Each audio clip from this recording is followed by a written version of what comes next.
Eleições 2020. A movimentação política já começou. E é tempo de acender o alerta para a conscientização dos eleitores de que o seu papel na democracia vai muito além do voto. É fiscalizar, participar e cobrar mudanças. Este ano, os eleitores da macro-região irão às urnas para escolher prefeitos e vereadores. O calendário eleitoral aprovado pela Corte já foi divulgado. O primeiro turno está marcado para o dia 4 de outubro e o segundo turno no último domingo do mês, dia 25. Agregando valor às comunidades e integrando ao vivo a macro-região, formando opinião, em Ribeirão Preto está o cientista político Marcos Paulo Candeloro. Em São Carlos, o presidente da Amarribo, Josmar Verilo. Em Araraquara, o administrador político Gustavo Matar. Em Sertãozinho, o conselheiro da Associação dos Amigos de Sertãozinho, Marco Aurélio Esparza. E em Franca, o representante da União de Defesa da Cidadania, Vander Márcio Rossi. Vamos começar aqui para o Ribeirão Preto. Marcos Paulo Candeloro, que é cientista político. Esta eleição que nós vamos enfrentar neste ano precisa de uma atenção um pouco maior no lado ético. Atenção do eleitor. Boa tarde. Boa tarde, amigos telespectadores da Clube. Com toda certeza, a ética, ela permeia todo o processo político, seja pela permanência ou pela falta. O que nós vimos e que o Jornal da Clube fez um excelente trabalho denunciando na macro-região foi a completa ausência da ética nas práticas mais simples, tanto do legislativo quanto do executivo. Então, fiscalizar o seu candidato, o indivíduo que você pretende votar, o indivíduo que eventualmente você votou, é de extrema importância. A ética faz toda a diferença no quesito transparência, no quesito coerência, principalmente com as propostas que foram apresentadas ao eleitor antes da eleição. Vou a São Carlos agora conversar com o Josmar Verilo, que é presidente da Amarribo. A Amarribo tem uma tradição longa no combate à corrupção. Tem cartilha, tem informação, enfim, dispõe de muita coisa para o cidadão. A Amarribo está olhando de que maneira a nossa macro-região na hora de falar em seriedade política. Boa tarde ao senhor. Boa tarde a todos. Bem, o trabalho da Amarribo vem bastante agora nesse sentido de conscientização, porque o que acontece? Depois que votou, depois que você elegeu o vereador, elegeu o prefeito, quer dizer, você não pode abandonar isso aí, tem que acompanhar, porque na maioria das vezes o que a gente tem notado é que o pessoal vota muito interesses próprios, então eles aumentam os salários dos vereadores e criam leis que beneficiam alguns grupos, tudo. Então, o eleitor precisa estar atento. Primeiro, na hora da eleição, quer dizer, todo mundo tem um histórico. Quando são cidades menores ainda, conhece a pessoa, conhece o histórico, sabe se a pessoa é honesta, tem um histórico de honestidade, tudo, para poder exercer o cargo. E tem algum conhecimento também que possa contribuir para o município. Então, esse é o primeiro passo. E depois, o segundo é acompanhar, porque se deixa por conta deles fazerem, eles vão defender interesses próprios e vão fazer legislações que beneficiam eles próprios ou grupos. Então, o eleitor tem que estar acompanhando, senão, no final, o prejudicado é o eleitor, quer dizer, é quem votou. Eu vou agora até Araraquara, Gustavo Matar, que é administrador público. Gustavo, o cidadão também não tem que ficar atento naquilo que pode ser rotulado de bom administrador. Administrar bem é saber usar recurso e não jogar fora. O cidadão tem que ficar atento nisso também? Sim, sem dúvida. Quando a gente fala em qualidade de administração, a gente está envolvendo não só a pessoa do prefeito, mas toda a gestão dele. Então você precisa de um prefeito que efetivamente faça as coisas acontecer, que planeje de uma maneira eficaz as suas ações, faça efetivamente programas novos que a população receba com qualidade. A população, igual o colega da Amarribo falou, tem que estar em cima, tem que controlar a qualidade disso, com a ajuda ali dos vereadores, mas o prefeito precisa ter ouvidos para entender qual que é a situação da população. E a última etapa é o controle. Você precisa ter um bom controle de tudo que acontece, tanto o controle interno das prefeituras aí, tem que estar bem atuante, como também com a ajuda do Tribunal de Contas, né, com o controle externo, você apresentar aí bons resultados financeiros também para a população, possibilitando assim a qualidade dos seus serviços. Eu vou agora até Sertãozinho, Marco Aurélio Esparza, que é conselheiro da Associação dos Amigos de Sertãozinho. Ouvimos atentamente o nosso último entrevistado falando da atenção quanto àquilo que a gente vai fazer com o voto e quem vai ser eleito. Agora, uma coisa que eu estou aqui me preocupando e estou tentando entender, finanças este ano pesa muito no processo eleitoral? Boa tarde a você. Boa tarde a todos da clube. Felizmente, estamos fiscalizando e as finanças vão ficar muito em evidência em Sertãozinho devido a vários escândalos que estão acontecendo e que já aconteceram. Isso quer dizer que o cidadão deve também ficar muito atento a tudo aquilo que acontece. Com certeza, porque houve vários escândalos na cidade. A Macerte adota os mesmos procedimentos da Amarribo. Parabéns da Amarribo, que foi a primeira associação que fiscalizou, que julgou assim, ao público começar a correr atrás e ver onde estava errado as coisas, né? E a gente tem que fiscalizar mesmo, porque o interesse nosso é que o eleitor vote bem consciente, porque depois que você colocou o voto na urna, 4 anos você vai ver as consequências. Boa Franca agora, Wagner ou Vander, repito, Vander Márcio Rossi ou Rossi. Volta um pouquinho o TP para eu falar direitinho o nome, que eu estou me atrapalhando inteiro. Culpa minha, me desculpe, Vander Márcio Rossi. Agora sim, representante da União de Defesa da Cidadania. Na eleição, a gente defende cidadania de que jeito? Boa tarde a você. Boa tarde, professor. Boa tarde a todos que acompanham o Jornal da Clube.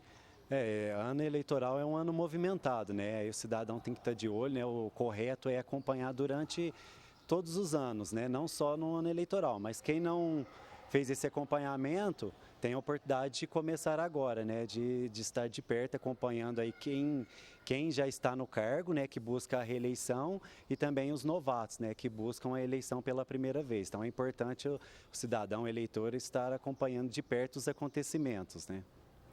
Volta a Ribeirão Preto, falar agora com o Marcos Paulo Candeloro, que é cientista político. A gente está falando do prefeito, a gente está falando da vida política da cidade, mas tem uma coisa que a gente não pode esquecer, que é a formação da Câmara Municipal. Nossa macro-região teve muitas encrencas nos últimos anos envolvendo a Câmara Municipal. Agora, atenção redobrada também. Atenção redobrada e uma cobrança maior por transparência, até porque o volume de indivíduos diminuiu aqui em Ribeirão Preto, que farão parte da próxima legislatura. Houve uma série de rupturas nessa atual legislatura, que é pós-Evandija, vale lembrar. Então, se esperava algum novo movimento no sentido de prática legislativa, houve certo esboço, mas pouca efetividade nesse sentido. O eleitor deve ficar muito atento àqueles que, de fato, demonstraram boa vontade com relação a isso e aqueles que, de fato, mostraram velhas práticas. A composição em si, ela ainda deve ser permeada por velhos caciques, embora velhos caciques que mantém lugar cativo e que tem um público cativo, mas haverá com certeza uma rotação e uma rotação substancial não só em Ribeirão Preto, mas na macro-região também, principalmente por conta das novas conformações políticas. A gente tem aí uma ascendência do que se chama de nova direita. A gente tem o apoio indireto até do presidente da República e há também os movimentos regionais, as forças regionais, as indignações seletivas que existem em cada cidade. Volta a São Carlos, conversar com o Josmar Verilo, que é presidente da Amarribo. Josmar, uma das coisas que a gente fica aqui se perguntando é por que o populismo está ganhando tanta força no Brasil, no mundo? É muita lenga-lenga, muita promessa e nada daquilo que é prometido. Como que a Marribos encara o populismo? Não, a Marribos é contra o populismo, sem dúvida, porque o populismo, no fundo, é você vender para o povo algo que não existe, é fazer promessas que não vão poder ser cumpridas. Então, a Marribos é totalmente contra o populismo, tanto é que uma das coisas que a gente tem feito lá é obrigar o candidato a assinar um compromisso do que ele vai fazer se ele for eleito, né? Tanto o prefeito e tal. Muitas das coisas é simplesmente cumprir a lei, mas às vezes até cumprir a lei hoje é algo assim, meio que fora de noção. Mas então a gente faz isso para justamente evitar essa questão de prometer coisas que não são factíveis, né? De enganar o povo, é outra maneira de você enganar o povo. Então, certamente, a Marribos é muito contra isso e a história vê no Brasil e nas cidades, quando você olha as campanhas políticas, você vê que é um monte de coisa que a gente sabe que não vai ser cumprido, né? Que fica sendo prometido e muita gente da população que às vezes não tem informação suficiente acaba votando e acreditando nessas promessas que não vão ser cumpridas. Então, uma das coisas é realmente tentar fazer com que os políticos façam uma campanha com o pé no chão, com promessa, porque a própria honestidade começa daí. Se você promete algo que já sabe que não vai ser factível, que não é cumprir, então aí já é uma desonestidade. Já começa por aí. Então, o eleitor tem que aprender a não cair nesse conto populista, que realmente é mais uma maneira de enganação. Então, a gente tenta também passar essa informação e ver realmente até o que a gente pede que os candidatos assumam o compromisso. São coisas simples, não adianta pedir na situação que está as prefeituras de dinheiro, a situação dos estados. A gente sabe que o Brasil está passando por uma crise toda, então não adianta você fazer promessas de coisas que o orçamento não comporta hoje. A primeira coisa hoje é equilibrar o orçamento. É o grande desafio de todas as prefeituras. Então não adianta chegar fazendo promessa que vai fazer isso, fazer aquilo, que não vai conseguir. A gente conhece a realidade, a gente sabe qual é o problema. Acho que a primeira promessa de todo candidato hoje seria equilibrar as contas das prefeituras. Volta a Araraquara, Gustavo Matar. O cidadão deve ficar atento aos gastos também com a campanha política? Sem dúvida. O gasto da campanha, hoje em dia você consegue fazer uma campanha mais barata através dos usos das redes sociais. É muito importante, então, que você acompanhe seu candidato como um todo, né? Igual o colega da Marribos falou das promessas, né? Do excesso aí de populismo. O Aristóteles dizia que a disfunção da democracia é demagogia. Então, aquele candidato que fala as coisas para agradar o eleitor, ou o candidato que às vezes usa também ali da máquina pública no último ano para, de certa forma, fazer agrados para o eleitorado que ele não fazia nos anos anteriores. Então, esse ano é muito importante também, não só para os prefeitos que vão entrar, mas também para os prefeitos atuais e os que vão se reeleger porventura. Por quê? Porque, como é um ano eleitoral, você tem uma série de demandas, de obrigações para cumprir. Então, você não pode ter um gasto acentuado ali na prefeitura com propaganda, por exemplo. Você não pode aumentar seus gastos com pessoal de uma maneira elevada no último ano. Então, você tem algumas travas aí na legislação, principalmente na lei de responsabilidade fiscal também, para você entregar um governo bom para o próximo gestor.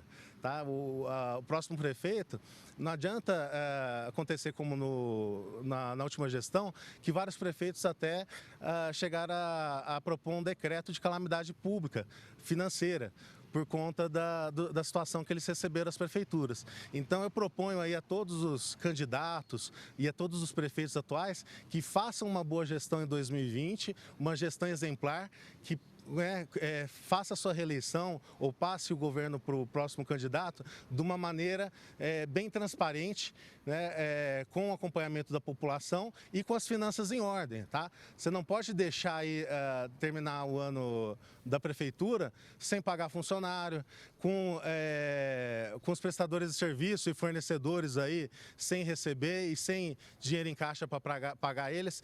Então é muito importante esse ano. Esse ano eu acredito que a população, com as ferramentas que ela tem hoje, ela está aumentando muito a participação e o controle dela social, através das mídias sociais, através dos aplicativos, né, e até presencialmente em audiências públicas.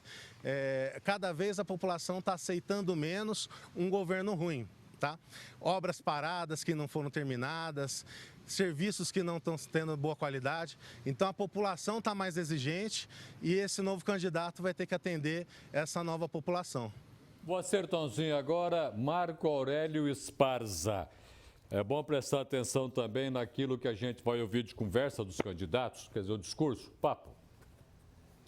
Com certeza, o populismo infelizmente há em muitos lugares e isso nós combatemos forte aqui na cidade.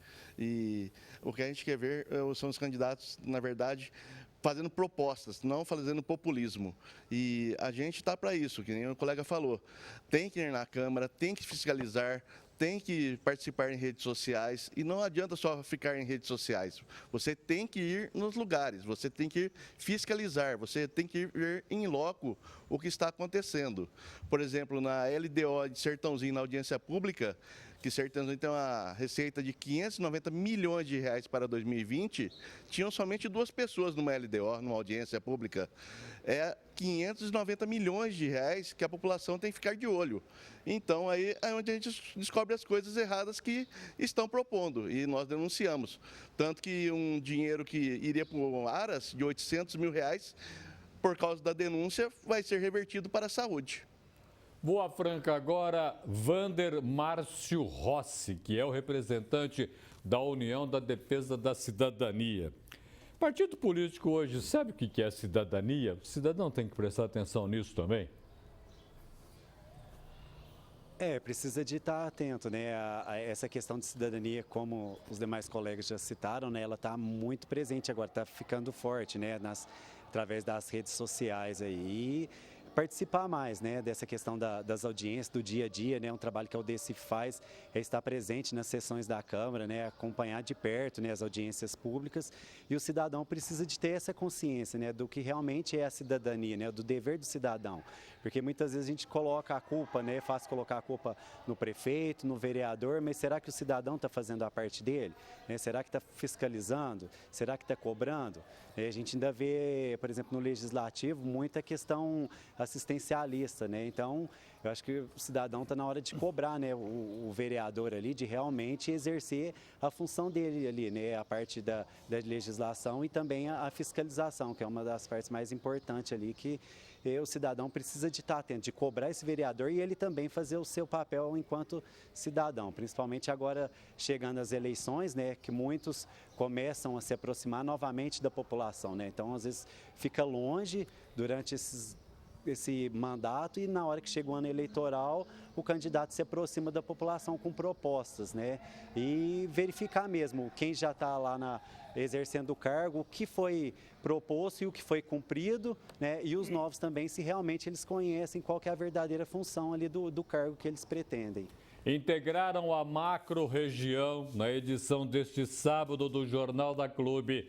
Em Ribeirão Preto, o cientista político Marcos Paulo Candeloro. Em São Carlos, o presidente da Amarribo, Josmar Verilo. Em Araraquara, o administrador político Gustavo Matar. Em Sertãozinho, o conselheiro da Associação dos Amigos de Sertãozinho, Marco Aurélio Esparza. E em Franca, o representante da União da Defesa da Cidadania, Vander Márcio Rossi.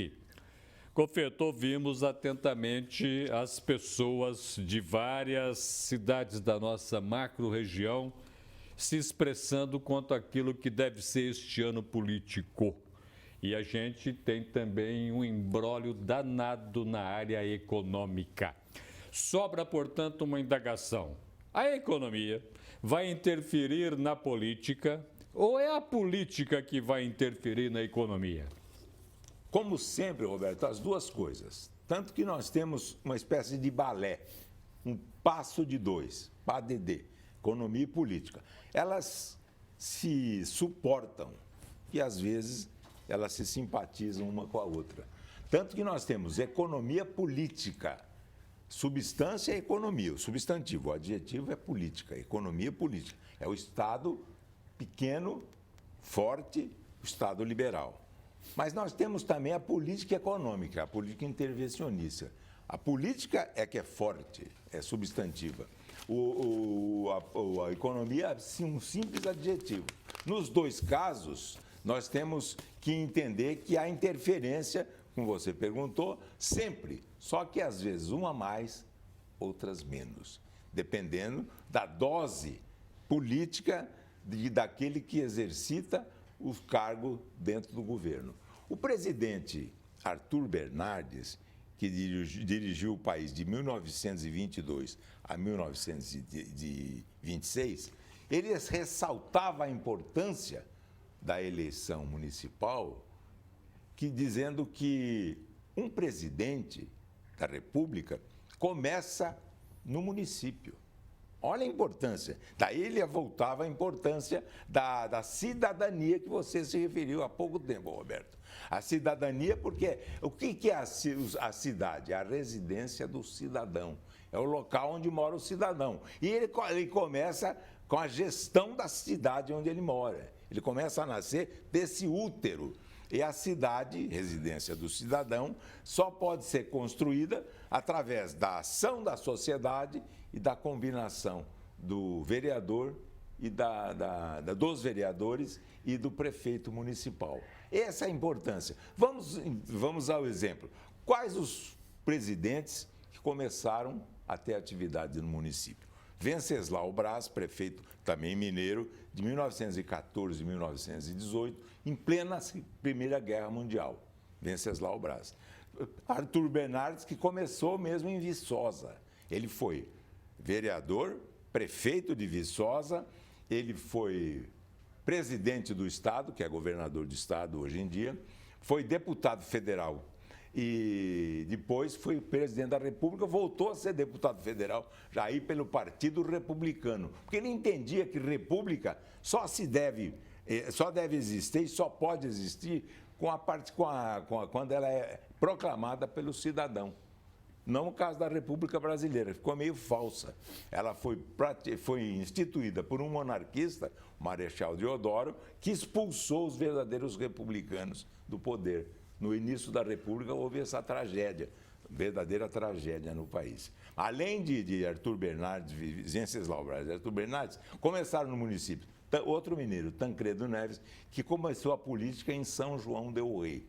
Também foi o Jânio Quadros, o governador mato-grossense, mas que fez toda a sua carreira política em São Paulo. E, por último, o presidente Itamar Franco, que 2 vezes foi prefeito de Juiz de Fora. Eles começaram no município e sabem da importância de se construir uma cidade que seja realmente residência do cidadão e onde é a forja onde se constrói a cidadania. Bom, desses é o dado fundamental. Agora, nós temos que entender também, Roberto, que as decisões que nós tomamos hoje acabam tendo reflexos no futuro. Por exemplo, uma cidade como Cravinhos.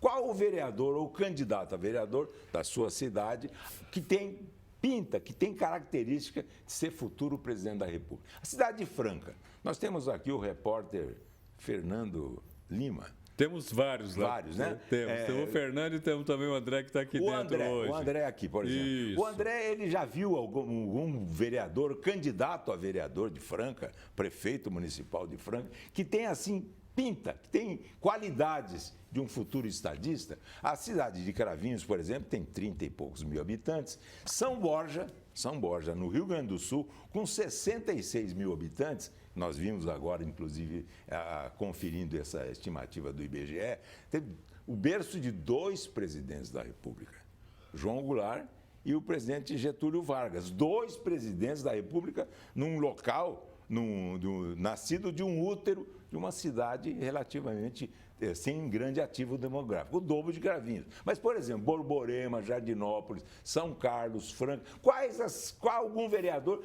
nasce dessa cidade, algum candidato que tenha qualidades, tenha característica de ser um estadista, ser um futuro presidente da República? Daí a importância de eleições municipais, que a gente nem sempre dá importância devida, Roberto. Os nossos municípios estão estilhaçados. Completamente então, por má gestão. Não cria nada. Gestão. Então, exatamente agredindo as finanças, sim, atinge a economia sim, e, no fundo, representado por escolhas mal feitas na atividade política. Nós temos que entender, aprender com os erros do passado, Alberto. Aprender com o erro não é errar. Errar é não aprender com o erro.